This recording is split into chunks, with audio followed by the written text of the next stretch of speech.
चलिए एक बार फिर आपका स्वागत है मेरे इस YouTube चैनल में।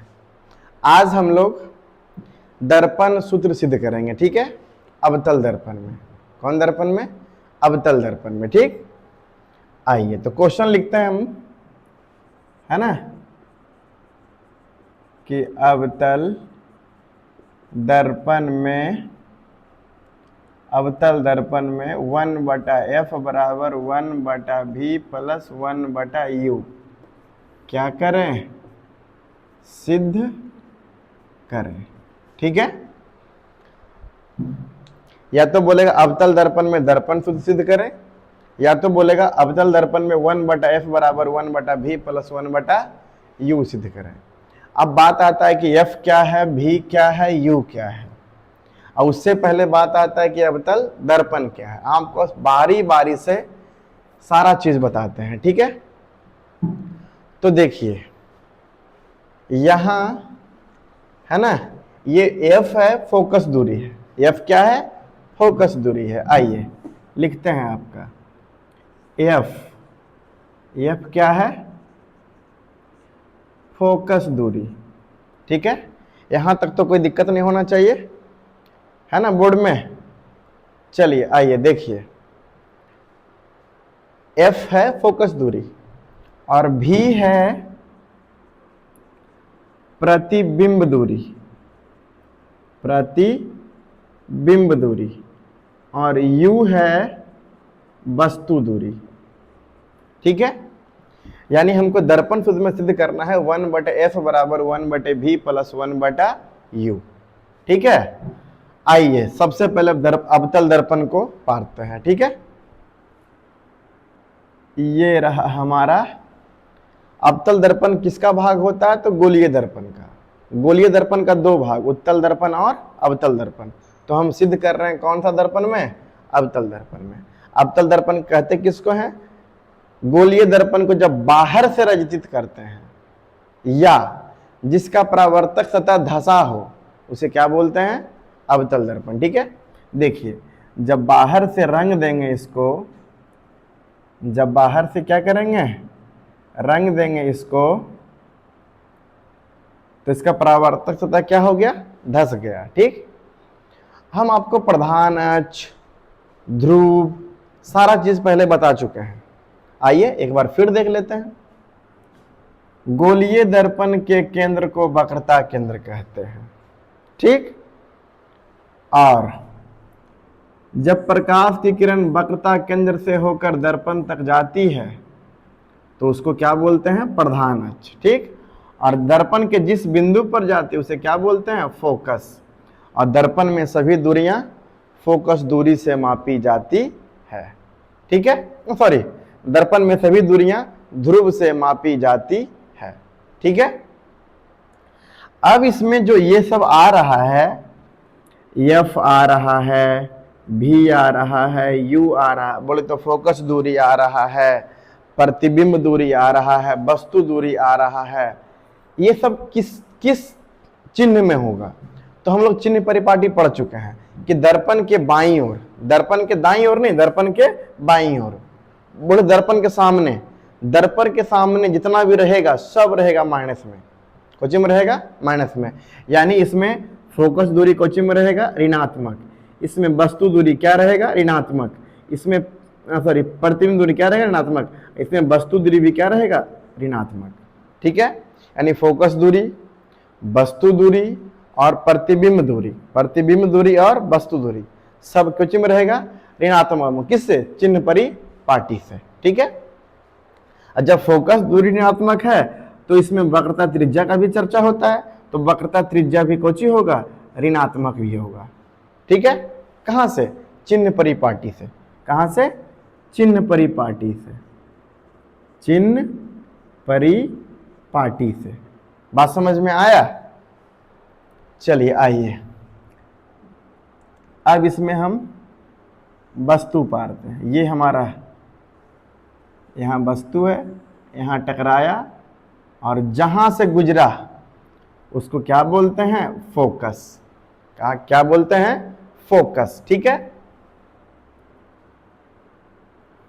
और ये हमारा मान लीजिए क्या वक्रता केंद्र है।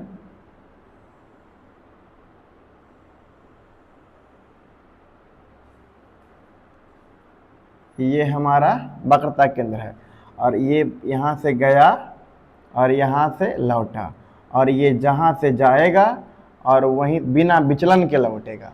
और जब बिना विचलन के लौटे उसे क्या बोलते हैं? वक्रता केंद्र। ये मानिए A है, ये B है, यहाँ M और M डैश क्या है? अवतल दर्पण है। ठीक है, ये हमारा C है। क्या है? C। बोले तो वक्रता केंद्र। ठीक है, आइए और हम लोग ये भी पढ़े हैं, यहाँ देखिए प्रतिबिंब बना है। ये क्या बना है? प्रतिबिंब बना है। बोले तो वस्तु ऐसे रखा हुआ था, वस्तु कैसा रखा हुआ था? ऐसे रखा हुआ था और ये उल्टा बना है। वस्तु ऐसे था तो ये क्या बना है? उल्टा। अब आपको चिन्ह परिपाटी में भी पढ़ाए हैं कि दर्पण के सामने कैसा बनता है? दर्पण के सामने दर्पण के आगे यानी सामने कैसा बनता है? वास्तविक प्रतिबिंब। और दर्पण के पीछे कैसा बनता है? काल्पनिक प्रतिबिंब। ठीक है, और वास्तविक की प्रकृति कैसी होती है? उल्टी, और काल्पनिक की होती है सीधी। तो यहाँ वास्तविक बन रहा है, दर्पण के सामने बन रहा है, दर्पण के आगे बन रहा है, तो कैसा बनेगा? उल्टा। कैसा बनेगा? उल्टा। ठीक है, तो ये हो जाएगा प्रतिबिंब है तो A डैश, ये हो जाएगा B डैश, है कि नहीं? जैसे कि ऐसे बना था, ऐसे वस्तु रखे थे और प्रतिबिंब कैसे बना? ऐसे बना। कैसे बना? ऐसे। तो A बन गया A डैश और B बन गया B डैश। अब हम लोग ये भी पढ़े थे कि अवतल दर्पण में वस्तु को 6 जगह रखा जाता है। ठीक है, पहला रखते हैं अनंत पे, दूसरा रखते हैं अनंत और वक्रता केंद्र के बीच, तीसरा रखते हैं वक्रता केंद्र पे, चौथा रखते हैं वक्रता केंद्र और फोकस के बीच, फिर पांचवा रखते हैं वक्रता केंद्र पे, और फिर छठा रखते हैं फोकस पे, और फोकस और ध्रुव के बीच। बात समझ में आया? पहला रखते हैं अनंत पे, दूसरा अनंत और वक्रता केंद्र के बीच, तीसरा कहां वक्रता केंद्र पे, फिर चौथा वक्रता केंद्र और फोकस के बीच, फिर रखते हैं कहां? फोकस पर, और फिर रखते हैं फोकस और ध्रुव के बीच। ठीक है, अवतल दर्पण में जब वस्तु रखाता है तो एक ही बार काल्पनिक प्रतिबिंब बनता है। कब? जब हम वस्तु को फोकस और ध्रुव के बीच रखते हैं तब। ये आपका हो गया फिगर। ठीक है, अब इसके समानांतर एक रेखा खींच लेते हैं। ठीक है, इसका हम नाम दे देते हैं Q। ये Q और P दोनों सेम बिंदु होता है, इतना दर्पण मुड़ा नहीं होता है। ठीक है, Q और P दोनों क्या है? सेम बिंदु है, क्योंकि दर्पण मुड़ता है मात्र कितना से? 10 डिग्री से कम, जिसको बोलते हैं द्वारक। क्या बोलते हैं? द्वारक, यानी 10 डिग्री से कम। और जब 10 डिग्री से कम है यानी जो Q है वही क्या है? P है। अब देखिए इसमें मेन खेल अब होगा, अब लिखेंगे, पहले सिद्ध करना, ये आपका फिगर पारना हुआ। ठीक है, अब क्या होगा? माना कि M डैश कौन दर्पण है? अवतल दर्पण है। कौन दर्पण है? अवतल दर्पण है। M डैश कौन दर्पण है? अवतल दर्पण है। आपका परीक्षा में क्या आएगा कि अवतल दर्पण में सिद्ध करें 1/f बराबर 1/v प्लस 1/u। f क्या है? v क्या है? u क्या है? बता चुके हैं। f है फोकस दूरी, v है प्रतिबिंब दूरी, और u है क्या? वस्तु दूरी। ठीक है, तो जब सिद्ध करने बोलेगा तो सीधा फिगर बनाएंगे, ऐसा फिगर बनाएंगे। कहाँ? जब वस्तु को रखेंगे अनंत और वक्रता केंद्र के बीच। जब अनंत और वक्रता केंद्र के बीच रखेंगे, अनंत और वक्रता केंद्र के बीच रखेंगे तो प्रतिबिंब कहाँ बनेगा? फोकस और वक्रता केंद्र के बीच। क्योंकि आपको पता होना चाहिए, हम यहाँ लिख देते हैं कि जब वस्तु अनंत पे होता है तो प्रतिबिंब कहाँ बनता है? फोकस पे। प्रतिबिंब कहाँ बनता है? फोकस पे। और जब वस्तु वक्रता केंद्र पर होता है, कहाँ? वक्रता केंद्र पर, तो प्रतिबिंब भी कहाँ बनता है? वक्रता केंद्र पर। ठीक है, और जब वस्तु फोकस पे होती है, कहाँ होती है? फोकस पे, तो प्रतिबिंब कहाँ बनता है? अनंत पे। अब बताइए हम वस्तु कहाँ रखे हैं? अनंत और वक्रता केंद्र के बीच। बोले तो अनंत और वक्रता केंद्र के बीच, तो प्रतिबिंब कहाँ रहेगा बउआ? फोकस और वक्रता केंद्र के बीच। फोकस और वक्रता केंद्र के बीच। बात समझ में आया? आपका ऑब्जेक्टिव यहाँ भी बहुत सारा हो गया। कि जब अवतल दर्पण में वस्तु को अनंत पे रखा जाता है प्रतिबिंब कहाँ बनता है? फोकस पे। जब वक्रता केंद्र पे होता है तो वक्रता केंद्र पे, और जब फोकस पे होता है तो कहाँ? अनंत पे। ठीक है, और जब वक्रता केंद्र और अनंत के बीच रहे तो प्रतिबिंब कहाँ बनेगा? फोकस और वक्रता केंद्र के बीच। और जब प्रतिबिंब वक्रता केंद्र और फोकस के बीच रहे तो प्रतिबिंब कहाँ बनेगा? वक्रता केंद्र और अनंत के बीच। बात समझ में आया? ऐसे होता है। ठीक है, ये फिगर बना लीजिएगा। अब चलिए बारी बारी से यहां देखिए, वस्तु पूरा खड़ा है, यहां भी वस्तु पूरा क्या है? खड़ा है, ये भी पूरा 90 डिग्री है। तो हम बारी बारी से सिद्ध करने के क्रम में सबसे पहले हम क्या लिखे हैं? एम डैश अवतल दर्पण है, एम डैश अवतल दर्पण है, एम डैश अवतल दर्पण है, जिसमें एफ सी क्या क्या? एफ सी पी भी यू सामान्य अर्थ रखता है। सामान्य अर्थ कहने का मतलब हुआ इसका जो मतलब है वही रखेगा। एफ से फोकस रखेगा, सी से वक्रता केंद्र, पी से पोल बोले तो ध्रुव, भी से प्रतिबिंब दूरी, और यू से क्या? यू से क्या? वस्तु दूरी। बात समझ में आया? अपना सामान्य अर्थ रखता है। अब देखिए सबसे पहले क्या करना है, सबसे पहले क्या करना है, इसमें लाल पेन शायद मेरे पास है, लाल पेन है तो आपको हम बताते हैं। लाल पेन है मेरे पास, ठीक है। तो देखिए सबसे पहले हमको चलना है इस त्रिभुज में और ये छोटा त्रिभुज में, है ना। अब इसमें देखिए जब दो त्रिभुज में चलेंगे तो हमको किसका किसका काम पड़ेगा, तो हमको वस्तु क्या ऊंचाई से मतलब है, अब वस्तु दूरी से मतलब है, ये रेखा से हमको मतलब नहीं है। बात समझ में आया? कहने का मतलब हुआ हमको सबसे पहले चलना है ये दोनों त्रिभुज में, ये भी 90, ये भी 90, ये दोनों आपस में एकांतर से बराबर होगा। तो आपको हम समरूप करने का नियम यहाँ पे नहीं लिखेंगे क्योंकि बहुत बड़ा हो जाएगा। तो देखिए आपको बताते हैं सबसे पहले त्रिभुज, त्रिभुज ए बी सी, त्रिभुज लिखिए BAC, त्रिभुज क्या BAC, त्रिभुज क्या BAC। अब BAC नहीं लिखना है तो आपको लग रहा है कि हमको लिखने में थोड़ा सा कठिनाई हो रहा है, तो लिखिए त्रिभुज ABC, त्रिभुज ABC, ठीक है। त्रिभुज ABC यानी AB ऐसे लिए हैं AB, और जब इसका प्रतिबिंब उल्टा बना है तो यहां दोनों त्रिभुज समरूप हो जाएगा। त्रिभुज A dash B dash C नहीं होगा, त्रिभुज A dash B dash C, क्योंकि हम कौन दोनों त्रिभुज को उठा रहे हैं, ये दोनों त्रिभुज को, है ना। ये दोनों को देखिए यहां से ये ऐसे आएगा, यहां से ये ऐसे है, और यहां से ये ऐसे है, ठीक है। और यहां से ये आधा हुआ, यहां से ये, और यहां से ये। बात समझ में आया? सबसे मेन काम इसमें फिगर रहेगा, और ये सब आपके जानकारी के लिए था, ठीक है। तो सबसे पहले क्या किए ABC, ABC, तो A वस्तु था, AB वस्तु था, तो प्रतिबिंब क्या था A डैश B डैश, क्योंकि दर्पण के सामने कैसा बनता है, तो वास्तविक, वास्तविक बोले तो उल्टा, वास्तविक बोले तो उल्टा, ठीक है। तो क्या लिए ABC, तो ये ऐसे नहीं रहेगा, ये ऐसे पलट जाएगा, तो क्या हो जाएगा A dash B dash C, A dash B dash C। हम समरूप करने का नियम उतना लिखने नहीं जाएंगे, बस बता देते हैं आपको। देखिए ये 90, ये 90 होगा, ये कोण और ये कोण दोनों आपस में क्या होगा, बराबर होगा। कहां से, शीर्षाभिमुख कोण से। जब दोनों बराबर है, जब दो कोण बराबर हो गया तो एंगल एंगल से दोनों त्रिभुज क्या हो गया, समरूप हो गया, ठीक है। अब समरूप होने के नाते देखिए, समरूप होने के नाते दोनों का अनुपात क्या रहेगा, समान रहेगा, दोनों का अनुपात क्या रहेगा, समान। जैसे कि देखिए अब इसमें हमको काम किसका नहीं है, तो BC का काम नहीं है, यानी AB और AC का काम है, AB और AC का काम है। ये ध्यान देना है आपको, ठीक है, कि हमको इस लाइन का कोई काम नहीं है, इस लाइन का कोई काम नहीं है, हम लिखेंगे नहीं, बस बता देते हैं आपको, ठीक है।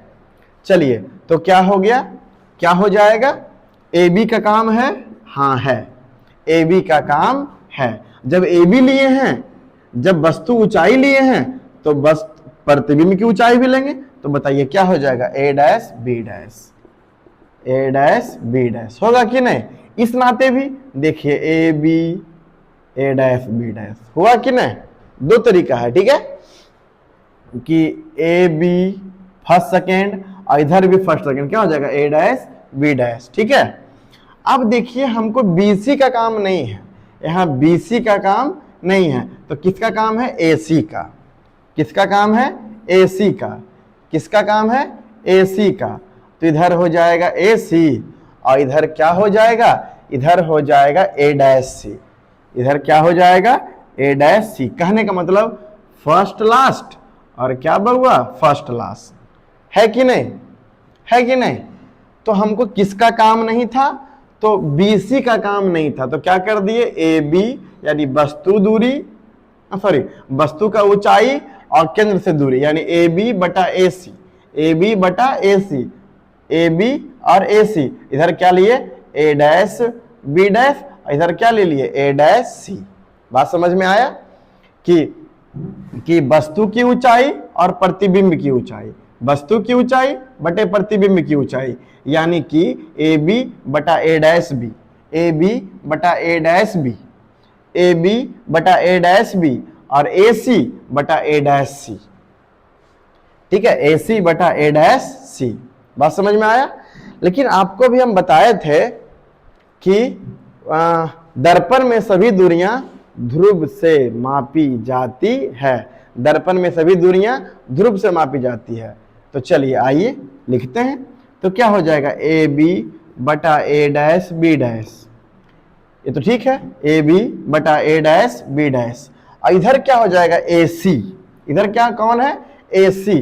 तो हमको ए सी तो कुछ मतलब है नहीं, क्योंकि वस्तु दूरी क्या है, ए पी। वस्तु दूरी क्या है, ए पी। वस्तु दूरी क्या है, ए पी, है कि नहीं। और प्रतिबिंब दूरी क्या है, ए डैश पी। प्रतिबिंब दूरी क्या है, ए डैश पी, है कि नहीं।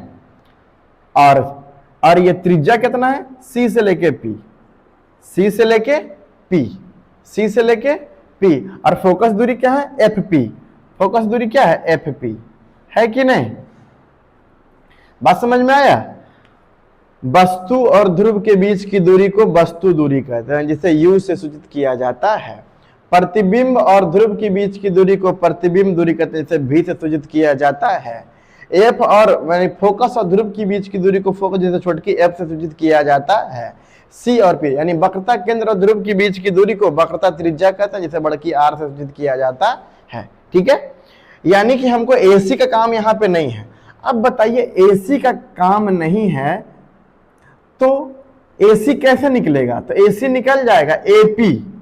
यदि पूरे में हम इतना घटा दें, यानी AP में हम CP घटा दें, तो क्या निकल जाएगा, AC, है कि नहीं। हम AP में पूरे में हम CP घटा दें तो क्या निकल जाएगा, AC। यानी AC किसके बराबर हो जाएगा, यानी AC किसके बराबर हो जाएगा, AP पूरे, क्या हो जाएगा, AP और माइनस कौची बउआ, CP। और AP में CP घटा देंगे तो मेरा क्या बच जाएगा, AC। देखिए AP में भी P आया है और CP में भी P आया है, क्यों, क्योंकि सभी दूरियां ध्रुव से मापी जाती है। अब देखिए A डैश C है, कहाँ भैया A डैश C, ये है। यदि हम CP में A डैश P घटा दें तो मेरा क्या निकल जाएगा, A डैश C नहीं निकल जाएगा।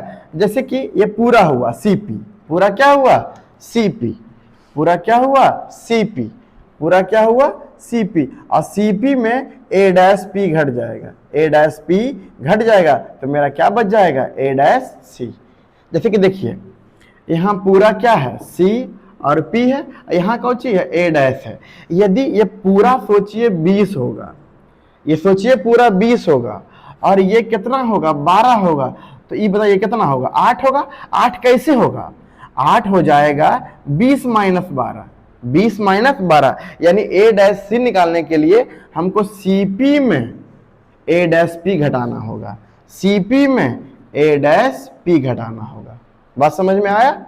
चलिए उसी प्रकार देखिए आपको हम यहां लिखे थे, है ना, आपको हम कहां लिखे थे, यहां लिखे थे, ये वाला लिखे थे आपका, जैसे कि AC था, क्या था, AC, क्या था, AC, तो AC कैसे निकलेगा, AP में CP घटा देंगे तो मेरा क्या निकल जाएगा, AC। A डैश C कैसे निकलेगा, तो CP में A डैश P घटा देंगे तो मेरा क्या, A डैश C निकल जाएगा। क्यों निकाले ऐसा, क्योंकि हम जानते हैं कि सभी दूरियां ध्रुव से मापी जाती है, सभी दूरियां ध्रुव से मापी जाती है। ठीक है, देखिए सब में P आ गया ना, जब सब में P आ गया तो कितना हो गया, समीकरण 1।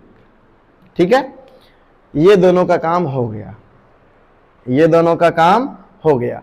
अब देखिए इस त्रिभुज में आते हैं, किसमें, इसमें और इसमें, क्योंकि यहां भी 90 डिग्री है और ये दोनों आपस में क्या है, बराबर है। यानी कौन सा त्रिभुज में आते हैं, कौन सा त्रिभुज में आते हैं, त्रिभुज में आते हैं हम MQF, या अब लिखे थे सर यहां से नीचे से लिखे थे तो ये दोनों बराबर नहीं है बुआ, तो लिखिए QMF, कोई दिक्कत नहीं है, क्या लिखेंगे, QMF, कोई दिक्कत नहीं होना चाहिए, QMF।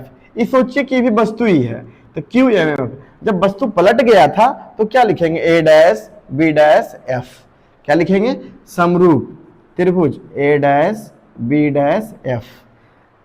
लिखवा कि नहीं लिखवा, देखिए क्या होगा इसमें, हम लिए वस्तु को ऐसे रखें, ठीक, क्योंकि दोनों बराबर है ना, है, ये दोनों बराबर है, तो वस्तु को हम ऐसे रखें तो प्रतिबिंब मेरा ऐसे बना है, यानी ये वाला जो Q था ये बन जाएगा A डैश, जो Q था बन जाएगा A डैश, जो M था बन जाएगा B डैश, जो Q था वो बन जाएगा A डैश, जो M था वो बन जाएगा B डैश। अरे F तो है ये है।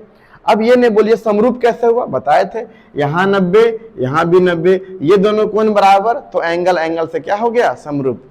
ठीक है, अब हमको जरा बताइए इस त्रिभुज में किसका काम नहीं है, वस्तु ऊंचाई का काम है ये है, वस्तु दूरी के काम है ये है, यानी ऊंचाई और दूरी काम है, यानी M और F का कोई काम नहीं है, तो M और F को हम लेंगे भी नहीं।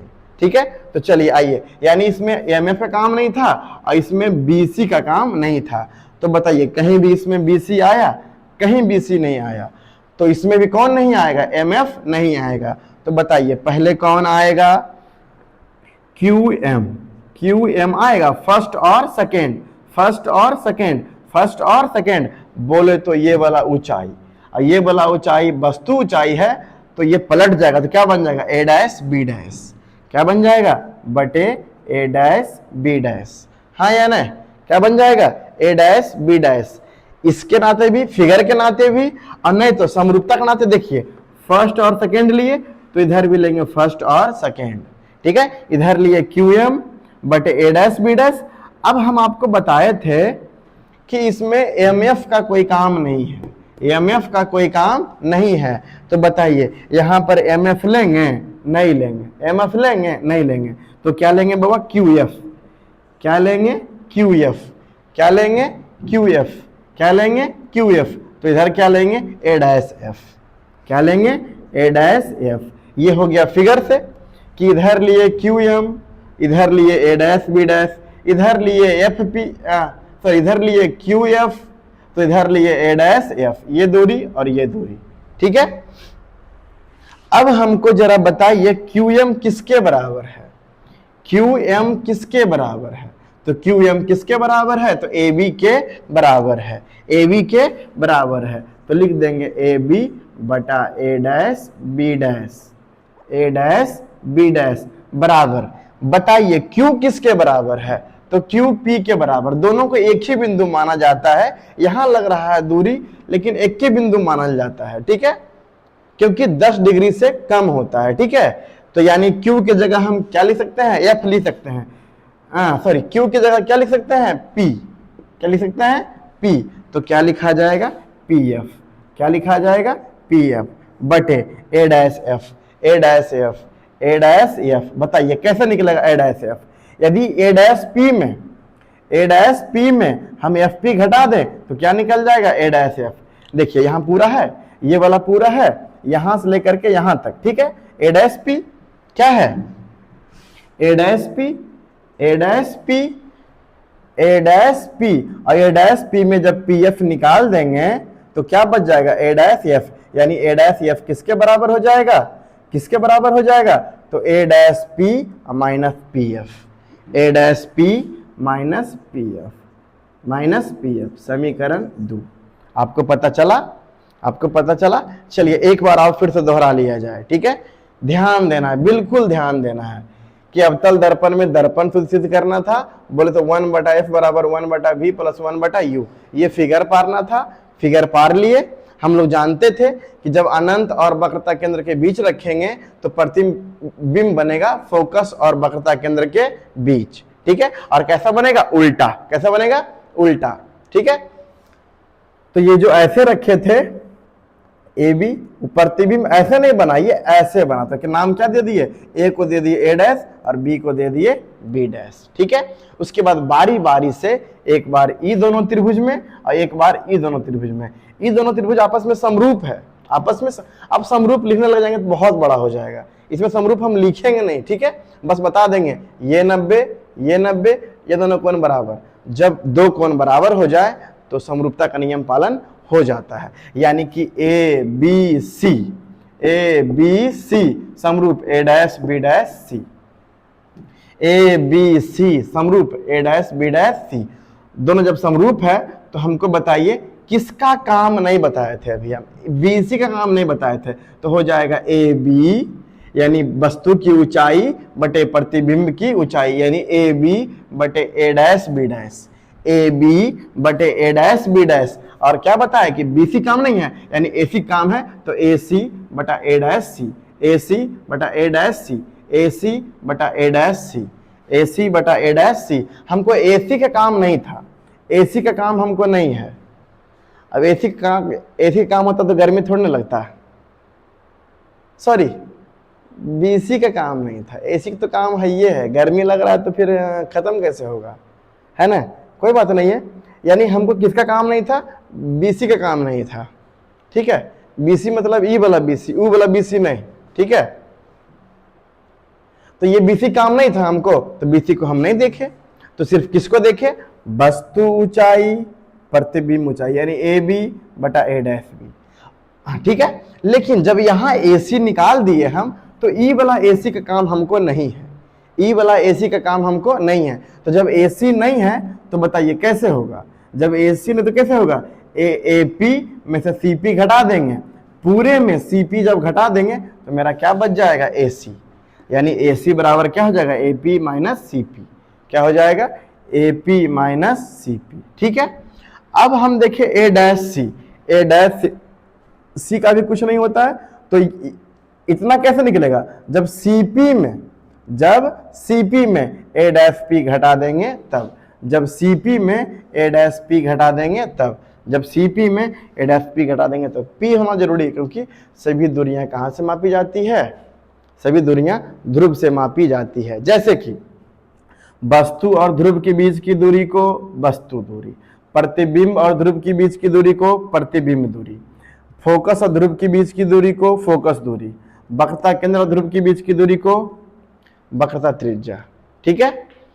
अब आगे आइए, अब कुछ नहीं है, दोनों का देखिए LHS बराबर है, दोनों का LHS क्या है, बराबर है। यहां पर आप लिख सकते हैं, यहां पर आप छोटा सा लिख सकते हैं कि हम QM किसके बराबर किए, AB के बराबर, है ना।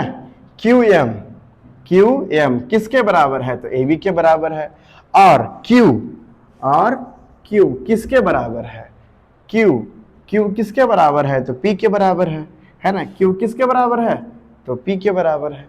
बात समझ में आया, ठीक है। अब देखिए दोनों का LHS बराबर है, तो दोनों का RHS भी क्या होगा, बराबर, यानी कर देंगे समीकरण 1 बराबर 2 करने पर, समीकरण 1 बराबर 2 करने पर। तो बताइए क्या होगा, दोनों का जब LHS बराबर है तो दोनों का RHS भी क्या होगा, बराबर। तो क्या लिखेंगे, AP माइनस CP बटा CP minus A dash P। अब बराबर क्या हो जाएगा बउआ, PF क्या हो जाएगा, पी एफ बटा ए डैश पी और माइनस पी एफ। सब जगह पी दिख रहा होगा आपको, सब में पी दिख रहा है। क्यों? क्योंकि सभी दूरियां ध्रुव से पोल से मापी जाती है। ठीक है, चलिए आइए अब एपी क्या था बउआ? तो वस्तु दूरी बोले तो u, और हम सूचित करते हैं कौची से बउआ? माइनस से। क्यों? क्योंकि दर्पण की ओर मापी गई दूरियां, यानी दर्पण के बाईं ओर मापी गई दूरियां ऋणात्मक और दर्पण के पीछे मापी गई दूरियां क्या बउआ? धनात्मक। ठीक है, तो क्या हो जाएगा? एपी किसके बराबर हो जाएगा? माइनस यू के बराबर होगा। एपी किसके बराबर होगा? माइनस यू के बराबर। ठीक है, कहां से? चिन्ह परिपाटी। तो ठीक, अब माइनस दे दिए। सीपी किसके बराबर है? आर के बराबर है। और यहां मेरा आर का कोई काम है ये नहीं है, तो आप जानते हैं कि आर किसके बराबर होता है? तो आर 2f के बराबर होता है। तो यहां क्या हो जाएगा? माइनस टू एफ, क्योंकि अवतल दर्पण में सभी चीज कोची में है? माइनस में है। ठीक है, बट सीपी क्या है? अभी सीपी लिखे थे, आर लिखे थे, अब आर किसके बराबर होता है? तो 2f के बराबर होता है। तो क्या लिखेंगे? माइनस 2f, ये माइनस लिख दिए।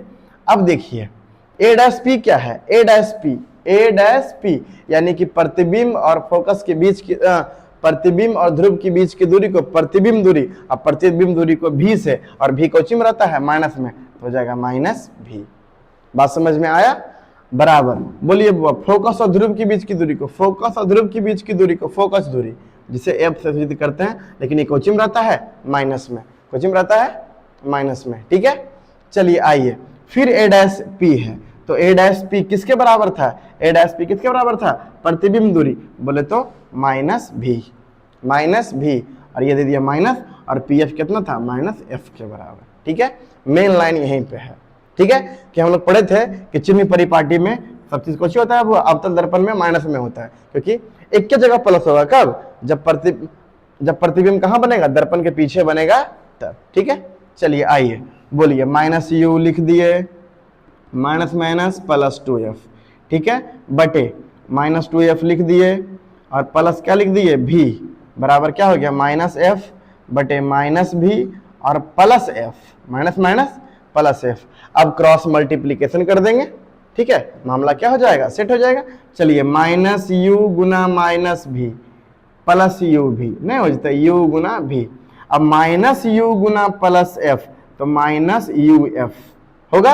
अब प्लस माइनस 2f गुना भी, तो माइनस 2v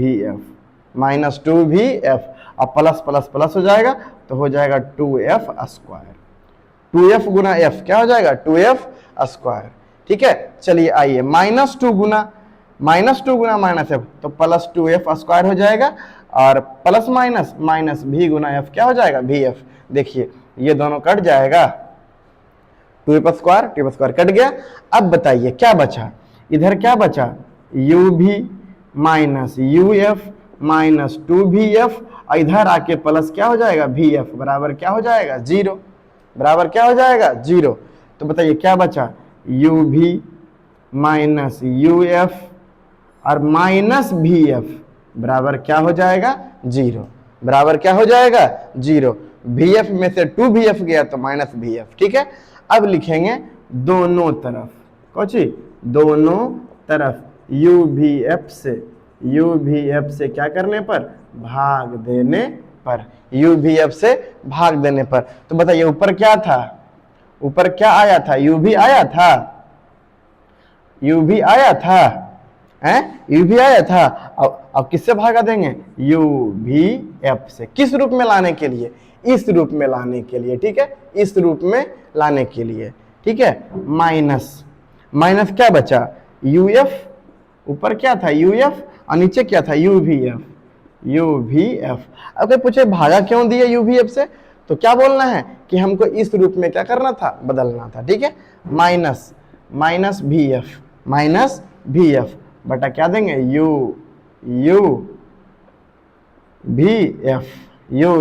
uvf बराबर क्या हो जाएगा? 0 बटा uvf। और 0 में कुछ भी भागा दो क्या रहेगा? 0 रहेगा। ठीक है, देखिए uv कट गया, तो क्या बचेगा? 1 बटा f। क्या बचेगा? 1 बटा f। ठीक है, uf कट जाएगा, क्या बचेगा? 1 बटा v। क्या बचेगा 1/v, और भी एफ कट जाएगा तो क्या बचेगा 1/u बराबर क्या आ गया 0। ये दोनों इधर प्लस सॉरी माइनस में, उधर जाके प्लस में, तो 1/f बराबर क्या हो जाएगा 1/v प्लस 1/u। आ गया दर्पण सूत्र, तो क्या कर दिए PROVED। बात समझ में आया? चलिए आइए देखते हैं पहले एक बार फिर से, हमको कहाँ सिद्ध करना था, अवतल दर्पण में। क्या सिद्ध करना था? दर्पण सूत्र। बोले तो 1/f बराबर 1/v प्लस 1/u। तो सबसे पहले फिगर पार लिए बउआ, फिगर पार लेना है और सब चीजों को ध्यान से समझना है। इसमें सबसे बड़ा लाइन हम क्या लिखे हैं, माना कि m डैश कौन दर्पण है, अवतल दर्पण है, जिसमें f c p v u समान अर्थ, अपना अर्थ रखता है। ठीक है कि सी एफ से होता था फूफा नहीं, एफ से फोकस, सी से चचा नहीं, सी से वक्रता केंद्र, पी से पापा नहीं, पी से पोल, ठीक है, और भी से क्या प्रतिबिंब दूरी, यू से क्या वस्तु सॉरी हाँ भी से क्या प्रतिबिंब दूरी, यू से क्या वस्तु दूरी। ठीक है, हम लोग जाने कि वस्तु यहाँ है, वस्तु और ध्रुव के बीच की दूरी को वस्तु दूरी, जिसे हम u से सूचित किया करते हैं। प्रतिबिंब और ध्रुव के बीच की दूरी को प्रतिबिंब, जिसे v से सूचित करते हैं। f फोकस और ध्रुव के बीच की दूरी को फोकस दूरी, जिसे f छोटकी f से सूचित करते हैं। और वक्रता केंद्र और ध्रुव के बीच की दूरी को वक्रता त्रिज्या, जिसे बड़की r से सूचित करते हैं। और सब क्या होता है बुआ माइनस में, क्यों? अवतल दर्पण में। अवतल दर्पण में सभी वस्तु रखाता है, वस्तु दर्पण के बाईं ओर, दाईं ओर नहीं, दर्पण के बाईं ओर, और दर्पण के बाईं ओर मापी गई दूरियां क्या होती है ऋणात्मक। ठीक, और ये प्रधान अक्ष के ऊपर धनात्मक और प्रधान अक्ष के नीचे ऋणात्मक, इसलिए ये उल्टा बना है, यानी इसका प्रकृति कैसा होता है ऋणात्मक। कैसा होता है ऋणात्मक, क्यों? क्योंकि वास्तविक प्रतिबिंब है, अब वास्तविक प्रतिबिंब का प्रकृति क्या होता है उल्टा। क्या होता है उल्टा। ठीक है, तो सबसे पहले क्या किए थे बउआ, ये दोनों त्रिभुज में चले थे ए बी सी, तो ए डैश बी डैश सी आपस में समरूप होगा, आपस में क्या है समरूप है। फिर कैसे चले थे बउआ क्यू एम एफ, और फिर किस में चले थे ए डैश बी डैश एफ में। और किसका काम नहीं है, तो बी सी काम नहीं है, यहाँ किसका काम नहीं है, तो एम एफ का काम नहीं है। ठीक है, और बाकी आप लोग लगभग समझ गए होंगे। ठीक है, चलिए आप लोग क्या कर लीजिए नोट कर लीजिए। हाँ